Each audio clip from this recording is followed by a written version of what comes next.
Hi everyone, let's go over my bullish and bearish Elliott Wave scenarios on Bitcoin, starting with the medium time frame bullish scenario, where this is the end of the horizontal corrective structure over here, and we're looking for bullish continuation, where wave 1 is finished, 2 is finished, and we are now looking for a bigger wave 3 towards the upside, where we really want to see volume coming in and price moving parabolic towards the upside. Wave 2 here retraced to the 886, which is a rare target for a wave 2, more common for a wave B or a wave X, meaning that any move coming off the 886 has a higher probability of being a wave C or a wave Y. This in turn increases the probabilities for price then moving towards the downside to take the double bottom over here. However, if this is the low, then we are looking for bullish moves towards the upside. And then I'm looking at this scenario over here, which then is a contracting diagonal in a wave 1. Inside this wave 1, we are then looking for zigzags in wave 1, then eventually a wave 2, zigzag in 3, we have a wave 4, and eventually a zigzag in a wave 5, where each of the waves is not allowed to be longer than the previous wave. Wave 3 over here went to the 886, 786 area. That's the most common target for wave 3, pulled from the low to the high of 1 to the low of wave 2, which is perfectly fine. And wave 5 went also to the 786, 886 area, pulled from the low of 2 to the high of 3 to the low of 4, which is also absolutely fine. And as you can see, wave 5 over here also didn't hit the 1-to-1, which would have invalidated a contracting diagonal. So this works very nicely indeed for then the end of green wave 1.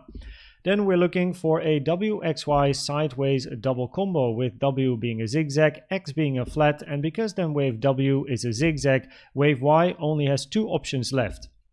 Either wave Y is a flat and then an ABC, or wave Y has to be a triangle. And in this particular scenario, based on the price action here, I have then chosen for a triangle scenario where we have a wave A, B, more complex C, eventually looking for D and E. And what is interesting for this wave D as well is that we have a daily naked point of control over here at 35,125, which can be an interesting target for then potentially a reversal down for wave E before then looking for continuation. Important here is that price is not allowed to take the low of this wave A over here. So this would be the invalidation of this particular scenario. Now after wave 2 is in, we then of course like to see continuation towards the upside in a bigger wave 3. And the complete invalidation, because this invalidation here is an invalidation of the triangle, but the full invalidation of the whole bullish scenario is taking the low over here. If we then zoom out and look at the bearish scenario, then in this particular scenario, we're looking for a bigger WXY, W flat, X zigzag, and looking for another zigzag to the downside over here, where we're then looking for a finished wave A, finished wave B, potentially then looking for that wave C to the downside, where for wave B, we're then looking for a zigzag in W, X, also a zigzag, and a flat in wave Y.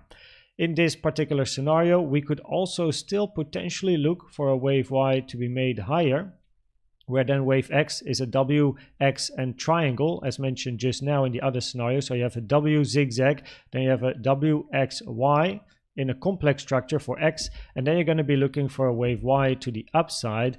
But again, because wave W is then a zigzag structure in this particular scenario, 535, wave Y can only be either a flat or it can be a triangle, meaning a continuation of the range. But by all means, you do not want to see this high taken. This high over here is the invalidation of this particular scenario.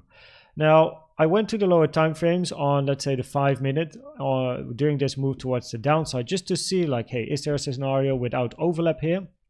Because this low has overlap with this high for potential 1, 2, 3, 4, 5. Overlap between 1 and 4 not allowed.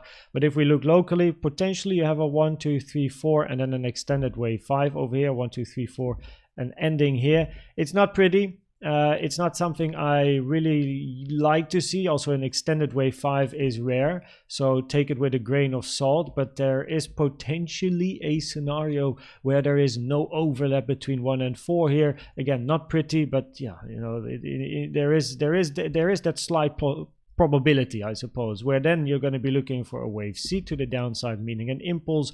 Most common target for wave C between the 1 and the 1.236, which is here between 33.5k and 33k.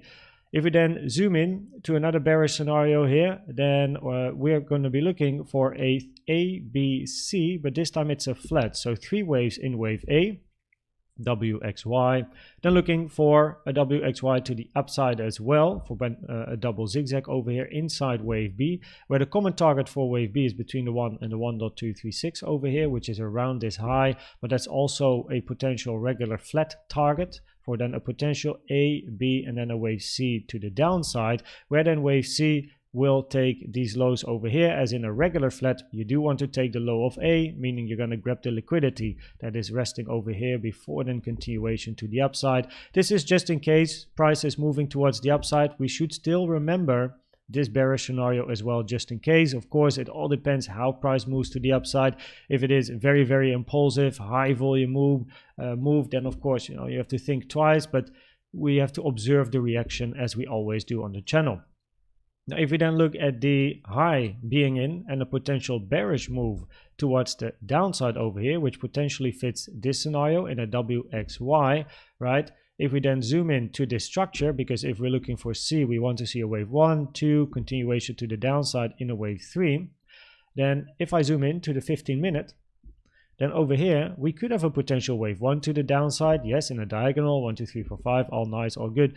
But then if we're looking for this wave 2, there's a couple of things going on. This high over here can't be the high for wave 2, because this is very much a 3-wave structure. We never got a wave 4 and 5, and if this is a wave 4, it retraced too high. So we can't use this high as the end of 2. We also can't use this high over here as the end of a wave 2, mainly because then you got to be looking for a WXY, but then W over here being a zigzag and Y being a zigzag, it's the same structure. That is not allowed because Y has to be a triangle or a flat, which isn't the case over here. And then we have to look for this high over here, but that's the same problem. Also here you have some sort of a zigzag structure, the same as what you have over here. So if this is a WX and then a Y, you'd still be looking for this, this can't be a high because W is a zigzag and Y is also a zigzag. So preferably, even for the bearish scenario in a 1-2 continuation down, it would be nice to move to the upside and hit again that daily naked point of control resting over here, where potentially over here you then have a W, then you get eventually an X to the downside, and then you have another move to the upside to finish a wave Y, which then is the high of your wave 2 for continuation down. Now the invalidation is if price is reaching this high, as that would invalidate this bearish impulsive scenario and then potentially looking for higher prices. If we look at the CVD divergences here, we have a build-up. Many bullish CVD divergences throughout the range. As you can see, we also had a bearish one here that played out. Locally though, there's a bit of a mix. Now, as you can see, this is important. This is the reason why I put all the CVD divs on.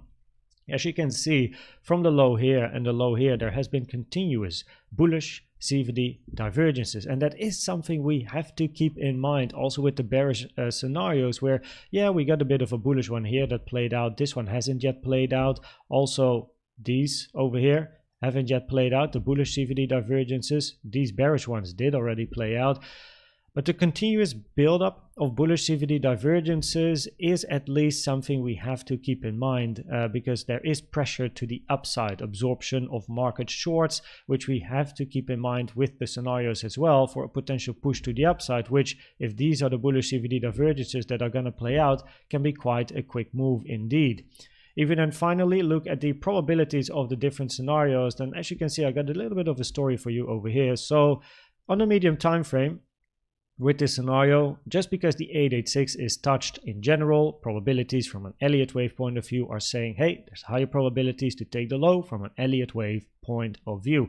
However, if we zoom then in on the lower time frames, yeah, we got the bullish divergences that keep building local over here. The local divergences are not yet invalidated, so the bearish ones are not yet invalidated, this one here in particular, because that one is still active, but also the bullish ones here are not yet invalidated, so both of these are active, creating a bit of a mix over here more locally. Also, of course, then the bearish divs not invalidated.